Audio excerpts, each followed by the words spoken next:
Hello, everybody. Thank you so much for joining me on another episode of the Corner Seat. If you're new here, karibu sana. My name is Rozitta, and I have a very special guest on set whom you're gonna get to know more about right away. Karibu sana. Okay, thank you so much. What are you expecting me to say? I wanted you to do the introduction, and I'm like, what? Okay. Introduce yourself. Hi, everyone. My name is Anne Muranja. Married, a mother of two, an entrepreneur, a gospel minister. Mhm. Yes, Amazing. yes. And I know there's much more than Much meets the eyes. Yes. So for today's episode, we are basically doing a continuation of Talita Kumi, Yeah. which was a conference we held on April, was it 21st? Yeah.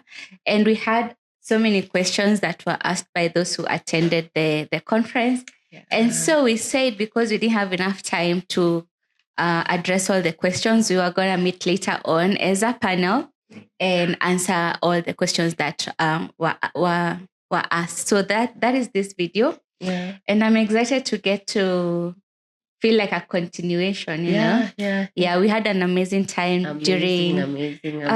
Wow. It was we need to do fascinating. that again. We will. We shall. Yeah. Yes. So let's just dive right into it, and I'll allow you to read the first question that you have. The question says, how do you come out of a situationship? Mm-hmm. I wouldn't call it love because I think it's one-sided. I'm attached to someone who I wouldn't want to spend the rest of my life with. All right. Answer. What do you think? What would you advise? Run away. Yeah. Just run away, because you're also very certain that Yeah. you're not going anywhere. So why stay there? Detach yourself. There's no need for a situationship. Yeah. You can get into a relationship. Yeah. So just run away, detach. Yeah. If you're not able to do it like instant, do it bit by bit. Yeah. Reduce the conversations, as in avoid meetings. Just make yourself busy and useful. Yeah. Just get away from this. Yeah. And let God guide you in the next step. Yeah. And then don't move from the situationship and immediately go to a relationship. Yeah. Now, just take time to identify yourself, know what you want before you get into a relationship. That's amazing. Yeah. I feel like she already knows that it's not gonna work, and she's already accepted that I don't want to spend my life with you. Yes. So I would love to understand then, why are you still allowing yourself to be in that situation? Yeah. If you already know that you've made up your mind, you don't want to do this anymore. And you can as well just decide to cut off everything all at once, like delete his number, block him, and follow each other on social media, and just sleep it off and then wake up to a new life. Forget he was ever born.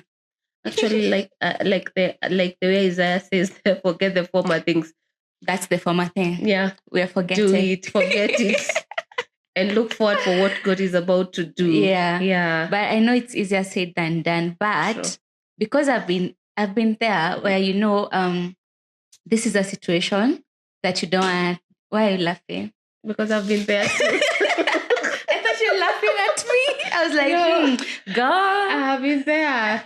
You try to detach and then you find yourself even deeper into it. Oh my gosh. And then it's almost as if the moment you pull away, you're pulled back in. It's like the rubber. Deeper. You see the rubber, you do like this and then it comes back.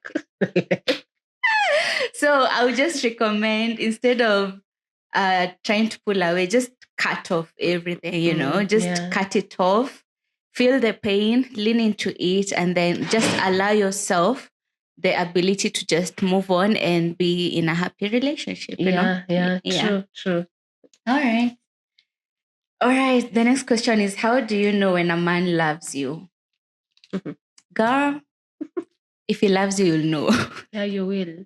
If a man loves you, you won't even question whether he loves you or not. Yeah. Because every part of you will know that he loves you. Your heart, your soul, your mind, your spirit, everything will let you know that this man really does love you. Mm-hmm. And I think maybe one of the indicators could be his actions match his words. Because sometimes a man can tell you, I really love you, you're the most beautiful girl, you know, those things. And then his actions treat you differently, you know.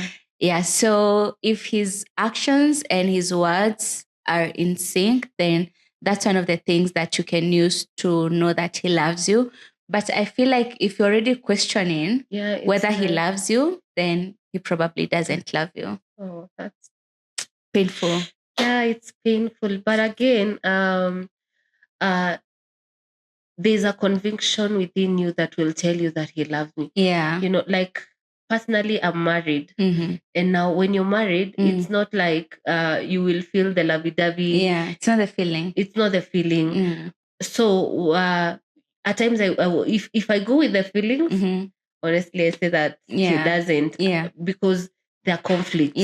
But that doesn't mean he doesn't love me. So there's a conviction within you that tells you that this person loves me. And the actions, me, I always say actions speak louder than words.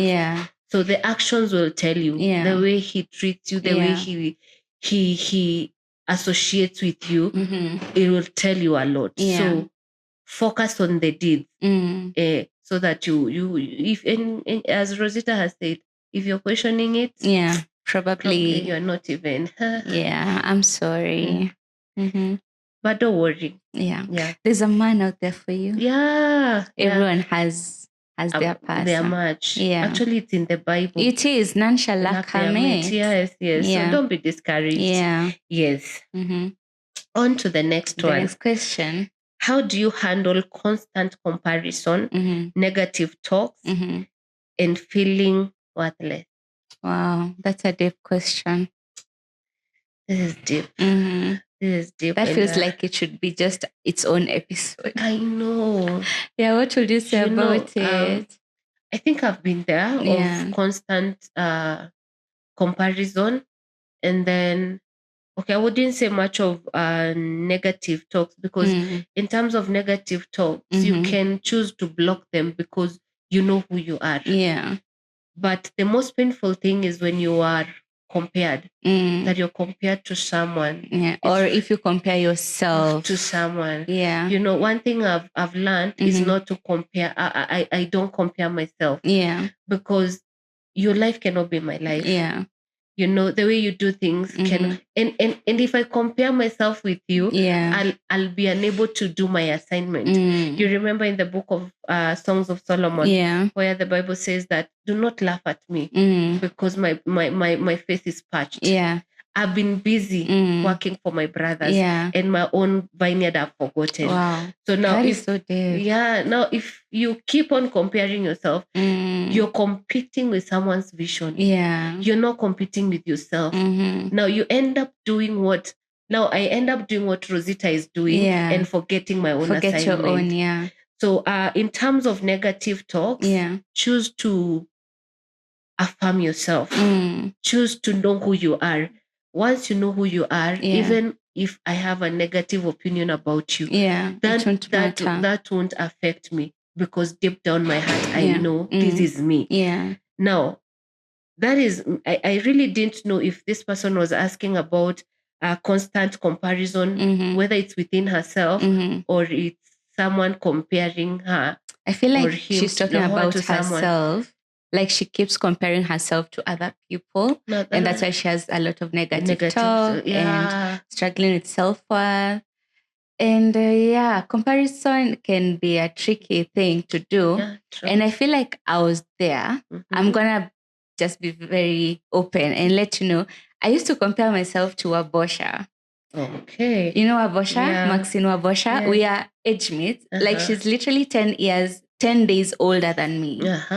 And I'm thinking to myself, this girl and me, we are practically age mates, but girl seems to be doing so much better than I am. And it got to a point I told myself, you know what? One, she had a heads up of 10 days. Nice encouragement. Yes, wow. Exactly. She was born 10 days earlier than me, so she had a heads up. Yes. And she was also born into a different family than mine. Mm-hmm. She has a different assignment from mine. True. So if I sit here and start telling myself, you know what, Wabosha is doing makeup content, so let me start doing makeup content, it's not gonna work. It can't. It won't work. Never. And let me amaze you. Yeah. The first time I posted me working at the Monarch Suites, Wabosha herself saved my video, and I was like, yeah. I felt like, yes, I've made it.